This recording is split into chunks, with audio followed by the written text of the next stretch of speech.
I was 71 years old the morning I bought that swamp, and every man at the county auction thought I'd finally lost my mind. It was a Tuesday in late March of 1998, cold enough that the auctioneer's breath came out in clouds, and the mud along County Road 14 was frozen into ruts deep enough to snap an axle. The property was 10 acres of standing water and cattails, 2 miles south of Ottumwa, Iowa, in Wapello County. No road access except a washed-out gravel track. No drainage. The county had seized it for back taxes 3 years running, and nobody wanted it. The bidding opened at $5. Nobody raised a hand. The auctioneer, a man named Harlan Voss, who'd sold off half the farms in the county during the 80s, looked out over the crowd of maybe 30 people and said, "Come on now, it's 10 acres. Somebody give me 5. Nothing. He dropped it to 3. Still nothing. Then I raised my hand and said $10. Harlan blinked at me like I'd offered to buy the moon. $10, he said. Going once. He waited. Going twice. A few men turned to look at me. One of them, a seed dealer named Pritchard, shook his head and smiled the way you smile at a dog that's too old to know better. Sold, Harlan said, to Howard Hope for $10. I paid in cash, one $10 bill, and signed the deed right there on the hood of my truck, a 1979 Ford F-250 with 240,000 miles on it. Pritchard walked past me on his way to his Suburban and said, "Howard, what in God's name are you going to do with a swamp?" I folded the deed into my jacket pocket and said, "Guess I'll find out." He laughed, and so did the 2 men with him. I drove out to the property that same afternoon. The access track was worse than I thought. Rutted clay, pools of standing water, brush growing up through the middle. I parked at the road and walked in. It took me 20 minutes to reach the center of the 10 acres. The ground was soft, black mud under a thin crust of ice. Cattails and willow scrub everywhere. The smell was sharp, organic, like turned earth and rot, and something else I couldn't place. I stood there in my boots, sinking an inch with every step, and I thought about my father. He died in 1964, 34 years before that morning. But I remembered something he told me when I was 12 years old, something about mud and roots and a plant most people had forgotten. My father grew up in the Depression, and his father before him knew what it meant to pull food from ground that nobody else wanted. In the winter of 1936, my grandfather found work draining a marsh outside of Ottumwa for a man who wanted pasture. The pay was 50 cents a day. He worked that job for 3 weeks, and on the last day, he filled a burlap sack with roots he'd been pulling all month, thick, segmented things, pale yellow under the mud, some as long as his forearm. He brought them home, and my grandmother boiled them. They ate them with salt pork. My father said they tasted like turnips, only sweeter, and that they kept the family fed until spring when the garden came in. The plant was called cattail root, or Typha latifolia if you want the Latin. Most people think cattails are just marsh weeds. They don't know the roots are edible, or that the pollen can be used as flour, or that native tribes and settlers alike survived winters on them when nothing else would grow. By the time I was born, nobody talked about cattail roots anymore. Grocery stores had everything. But my father remembered, and he made sure I did too. Standing there in that frozen swamp in January of 1998, I bent down and pulled at the base of a cattail stalk. The root came up slow, trailing black mud. It was thick as my thumb, segmented like bamboo, and when I wiped it clean on my jacket, the flesh underneath was pale cream. I pulled another, then another. In 15 minutes, I had a dozen roots lying on the ice beside me. I took one and bit into it raw. It was starchy, fibrous, faintly sweet, exactly like my father had described. I walked back to the truck, put the roots in a feed sack, and drove home. That night, I sat at the kitchen table with a pencil and a sheet of paper. I did the math. 10 acres of cattails. Dense growth, maybe 8,000 plants per acre. Each plant producing 2 to 4 harvestable roots per year. Even at conservative estimates, that was 250,000 roots annually. The question wasn't whether the swamp had value. The question was whether anyone still remembered what cattails were worth. I spent the next 3 days in the county library, not the new branch in Marion, the old Carnegie building in Fairfield, where Mrs. Evers still kept the agriculture section exactly as it had been filed in 1952. I pulled everything they had on cattails, wetland crops, and Depression-era subsistence farming. Most of it was thin, government pamphlets, extension bulletins from the 30s and 40s. But there was one book published in 1936 by the Iowa State Agricultural College called Marsh Plants of Economic Value. It had a whole chapter on cattails. The roots, it said, could be dried and ground into flour. The young shoots could be eaten like asparagus. The pollen, harvested in June, was a protein supplement. And the fluff from the seed heads, what my father had called the down, was used for insulation, pillow stuffing, and life vests during the First World War. I made notes on the back of a deposit slip. Then I drove to the extension office in Mount Pleasant and asked to speak to someone who knew wetlands. They sent me to a man named Harlan Voss. He was maybe 40, wore wire-rimmed glasses, and had the cautious politeness of someone used to dealing with old farmers who thought they'd discovered perpetual motion. I told him what I had. He listened without interrupting. When I finished, he leaned back in his chair and said, "You're not wrong. Cattails are underutilized, but there's no market infrastructure, no processors, no distribution. You'd be starting from zero." I said, "What if I wasn't selling food?" He looked at me. I said, "What if I was selling the fluff?" He blinked. Then he pulled a binder off the shelf behind him and flipped through it. He stopped on a page, read for a moment, and looked up. "There's a company in Michigan," he said. "They make biodegradable packing material. They've been experimenting with natural fibers, milkweed, cattail down, things like that. They're small, but they're serious." He wrote the name on a slip of paper and slid it across the desk. "No promises," he said. "But if you can harvest clean fluff in volume, they might talk to you." I folded the paper and put it in my shirt pocket. I thanked him and left.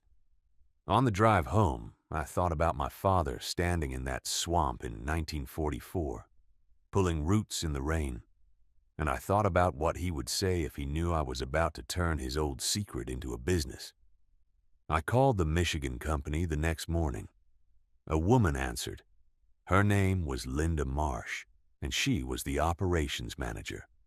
I told her I had cattail fluff, clean and dry, and that I could harvest it in volume. There was a pause. Then she said, "How much volume?" I said I didn't know yet, but I had 44 acres of dense cattail marsh, and I was willing to find out. She asked where I was located. I told her. She said, "That's a 12-hour drive." I said I knew. She said, "Can you send samples?" I said I could. She gave me the address and told me to include moisture content, weight per cubic foot, and any contamination notes. I said I would. I spent the next 3 days in the swamp. I cut heads, stripped fluff, dried it in the barn on wire racks under the heat lamps I used for seedlings in spring. I weighed it, measured it, checked it under the lamp for bits of leaf or seed. It was clean. I packed 2 pounds of it into a cardboard box, wrote up a sheet with the numbers, and drove it to the post office in town on a Thursday morning. Marge Holloway was behind the counter. She looked at the address and said, "Michigan." I said yes. She said, "What are you sending them?" I said, "Cattail fluff." She blinked, then stamped the box without another word. 2 weeks passed. I kept working the swamp, cutting, stripping, drying. I filled 8 burlap sacks and stacked them in the barn. The work was slow and my hands were raw, but I didn't mind. There was something steady about it, something that made sense in a way the corn and beans hadn't in years. On a Tuesday in late September, the phone rang. It was Linda Marsh. She said, "We tested your samples." I waited. She said, "It's good, better than good. The fiber length is consistent, the moisture's right, and there's almost no contamination. We'd like to place a trial order, 200 pounds, delivered within 60 days. We'll pay $4 a pound." I did the math in my head. $800 for fluff. I said, "I can do that." She said, "If the trial works, we'll talk about a contract." I thanked her and hung up. I stood in the kitchen for a long time, looking out the window at the swamp. The cattails were turning brown now, their heads heavy and splitting in the wind. I walked back out to the swamp that afternoon with a different kind of purpose. 200 pounds in 60 days.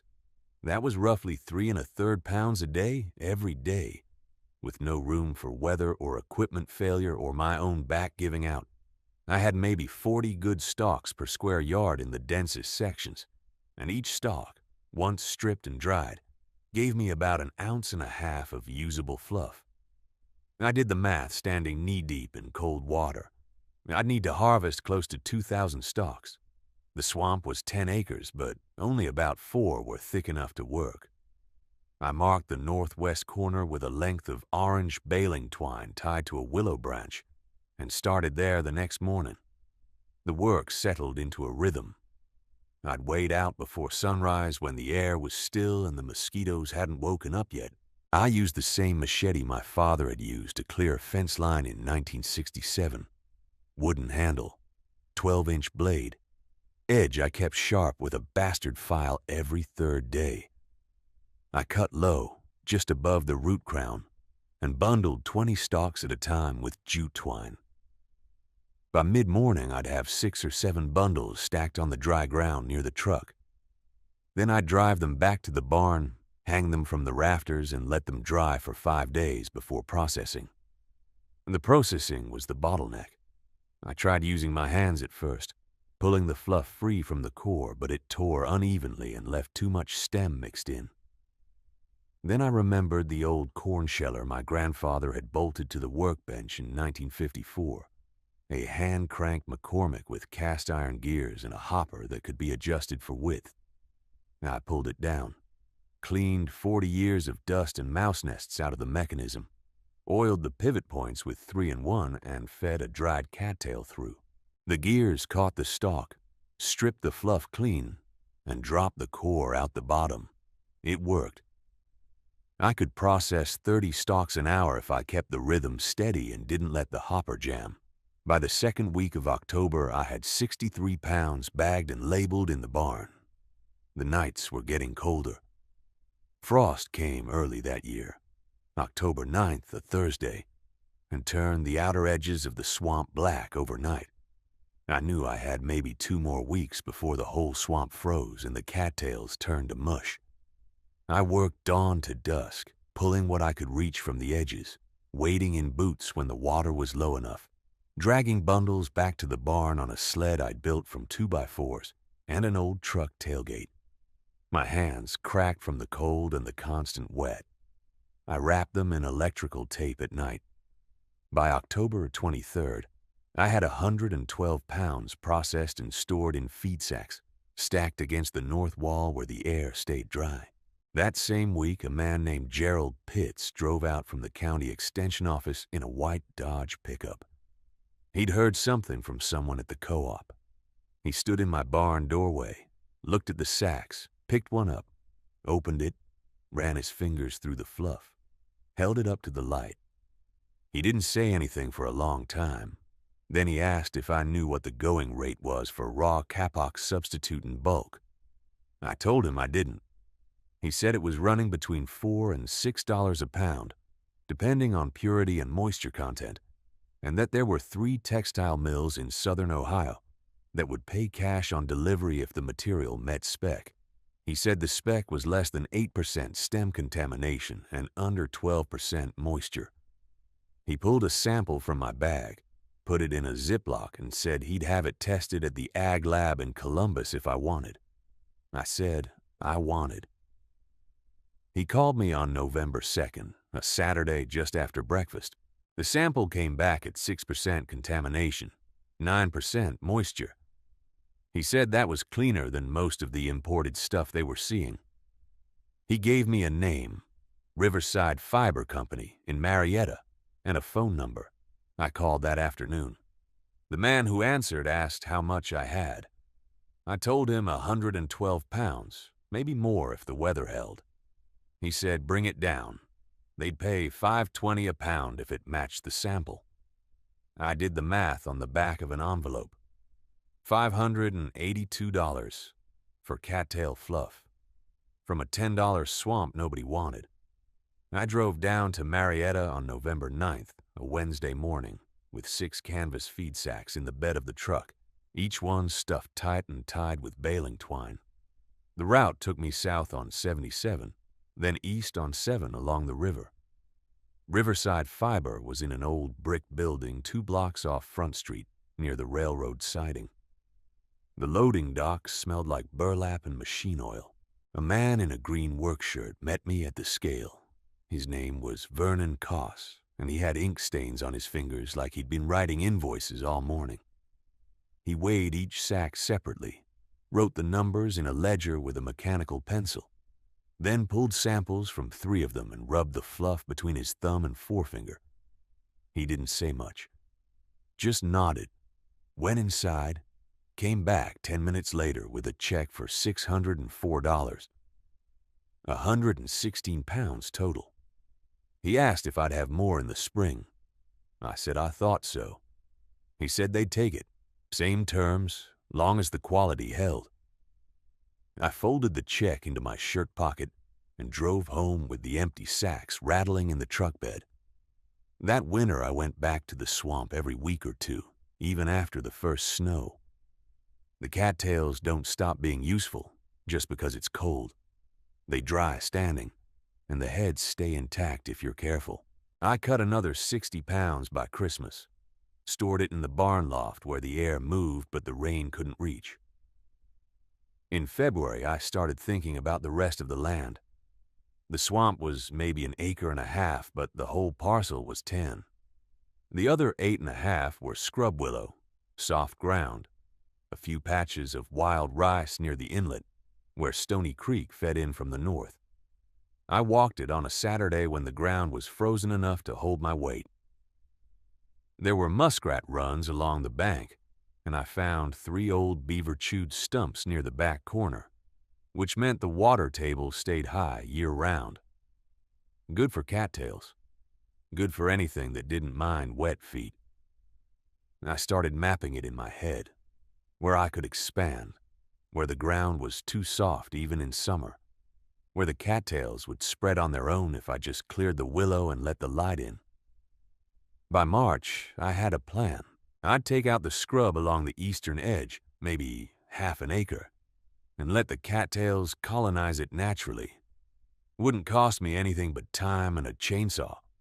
The willow wasn't worth keeping. Too thin for firewood, too crooked for anything else. I spent 2 weeks cutting it back, piling the brush on high ground to dry. The stumps I left low just above the waterline. Cattails don't care about stumps. They grow right through. April brought the melt, and the water came up fast. The whole parcel turned into a shallow lake for about 10 days, maybe 8 inches deep in the low spots. I couldn't walk it, couldn't work it, just had to wait. But I could see what I'd done. Where I'd cleared the willow, the sun hit the water directly for the first time in probably 20 years. The old cattail roots were still there under the mud, dormant, waiting. By the first week of May, I saw the new shoots coming up, pale green and sharp, pushing through the surface in rows like corn. It was working. I didn't tell anyone what I was doing. Didn't see the point. Carl stopped by once in late May, saw the cleared ground and the new growth, asked if I was trying to farm the swamp now. I said something like that. He shook his head, said I was wasting my time on weeds when I could have planted beans. I didn't argue. Beans need dry ground and diesel and seed loans. I had wet ground and free labor, and a crop that planted itself. We weren't farming the same way anymore. By June, the new cattails were waist high. I had maybe 2.5 acres of harvestable stand now, the original 1.5 acres, plus the cleared section filling in fast. I started thinking about volume. If I could pull 150 pounds a week through the summer, I'd have close to 2,000 pounds by fall. At $6 a pound wholesale, that was $12,000. More than I'd made in a year since the dairy closed. I started keeping a ledger in one of Dad's old ruled notebooks, the kind with the marbled black and white cover. Date, pounds pulled, condition of the roots, weather. Tuesday, June 9th, 1998. 140 pounds, firm, no rot, overcast and cool. Thursday, June 11th. 162 pounds, some soft ends trimmed off, hot, 92 degrees by noon. I wrote it all down the way he used to write hog weights and corn moisture. It made the work feel real, like it was something that mattered beyond just me standing in the mud. By mid-June, I was pulling close to 170 pounds a week. The Hemong buyers started coming every Saturday instead of every other week. They'd back the van up to the barn, weigh everything on a hanging scale they brought with them, count out cash in 20s and 10s. No receipts, no taxes, no questions. The older man, Cow, I learned his name finally, told me the restaurants in the cities were asking for more. Said the roots I was pulling were cleaner and bigger than what they were getting from the other suppliers. I didn't know there were other suppliers. I just nodded and took the money. The first Saturday in July, Cow handed me $340. I stood there in the barn with the bills in my hand, smelling the mud and the cattail fiber drying on the workbench, and I thought about the $1,600 I'd paid for the land. At this rate, I'd have that back by September. Everything after that was profit. I folded the cash and put it in my shirt pocket and asked if he thought the demand would hold through fall. He said it would. Said his nephew was opening a second restaurant in St. Paul and wanted a standing order. I told him I'd keep pulling as long as the frost held off. That week, I cleared another 1/4 acre on the north side, where the ground sloped just enough to drain a little faster. The cattails there were thinner, crowded out by reed canary grass, but I figured if I could knock the grass back and let the cattails spread, I'd have another good stand by next summer. I worked in the early mornings before the heat set in, pulling grass by the root and piling it on the high ground to dry. It was slow, repetitive work, the kind that lets your mind go quiet. I'd look up sometimes and see the heron standing in the shallows, one leg folded, waiting. By mid-September, the water had dropped another 6 inches. You could see the mud cracks forming along the edges where the cattails thinned out. And the smell changed. Less green, more mineral. I was pulling roots 4 days a week now, sometimes 5. My hands had toughened up enough that I didn't need gloves anymore. Just calluses thick as boot leather. I'd fill the truck bed by noon, drive into Fairmont, unload at the co-op dock, and be back by 2 to check the water level and mark where I'd work next. It became a rhythm I didn't think about, the way you don't think about breathing. The second week of September, Harlan called and said his nephew wanted to visit the property. Wanted to see where the roots were coming from. I told him that was fine, but I wasn't going to put on a show. He laughed and said the kid just wanted to understand the supply chain, whatever that meant. They came out on a Thursday morning, the nephew and a woman with a clipboard, who said she was a buyer for a distributor in Minneapolis. She wore rubber boots that looked like they'd never seen mud. The nephew was maybe 30, clean-shaven, asked a lot of questions about yield per acre and whether I could scale up. I told him I was one man with a spade in a 10-acre swamp. He nodded like he was taking notes in his head. The woman walked the perimeter, took photos with her phone, asked if I owned the land outright. I said I did. She asked if I'd ever considered leasing it to a commercial operation. I said no. She didn't press. They stayed maybe 40 minutes, then drove off in a white SUV that sat too high for the county roads. Harlan called that evening and said they were impressed. Said the distributor wanted to put in a standing order for 200 pounds a week through October, maybe into November if the ground didn't freeze. I asked what they were paying. He said 60 cents a pound, delivered. I did the math in my head. That was $120 a week, near $500 a month if it held. I told him I'd do it. I started pulling every morning at 5:30 before the sun came up over the tree line. The mud was cooler then, easier on the back. I'd work 2 hours, sometimes 3. Fill the baskets, rinse them in the creek, lay them out on the same plywood sheets I'd used for drying tobacco 30 years back. By noon, they were clean enough to weigh. I bought a hanging scale from the co-op in Greenfield, the kind they used for hog carcasses, and hung it from a beam in the barn. Every pound went into waxed cardboard boxes. Harlan dropped off on Tuesdays. He'd pick them up Thursdays, drive them to the distributor in Columbus. The first week, I sent 187 pounds. The second week, 212. By the third week, I was pulling 220, 230 without trying. The ground just kept giving. The distributor paid on time every 2 weeks by check. I deposited it at the farmers and merchants in town. Same teller window my father used. The first check was $240. The second was $270. I didn't spend it. I let it sit. By mid-September, I had over $1,000 in the account that hadn't been there in July. The tractor payment came due in October. I wrote the check without touching what I'd saved from the corn. That was the first time in 11 years I'd made a payment and still had money left over. Harlan came by one Saturday in late September with a man from the distributor. Older guy, maybe 70, wore a canvas jacket and boots that had seen real mud.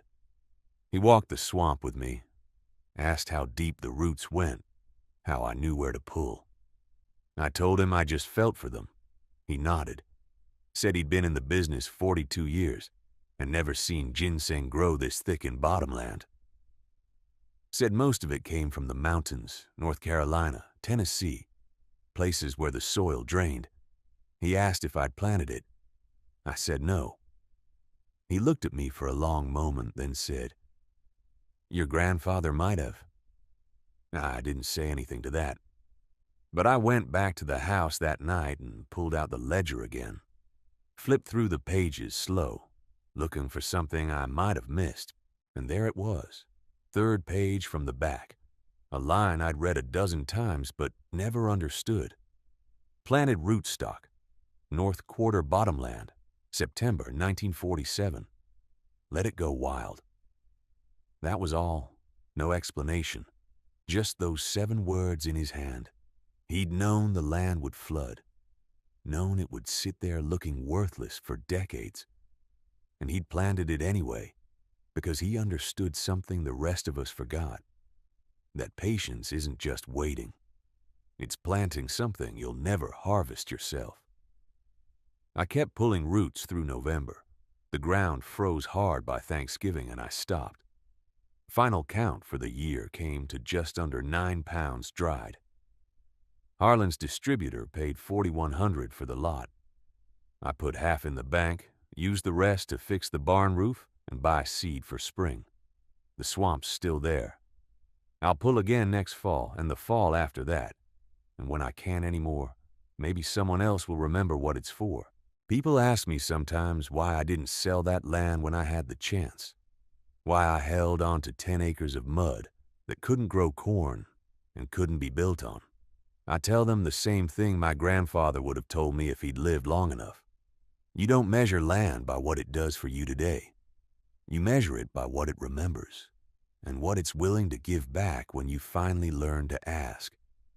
If you've got a piece of ground people told you was worthless, or a machine they said would never run again, or a box of papers you almost threw out, maybe take another look.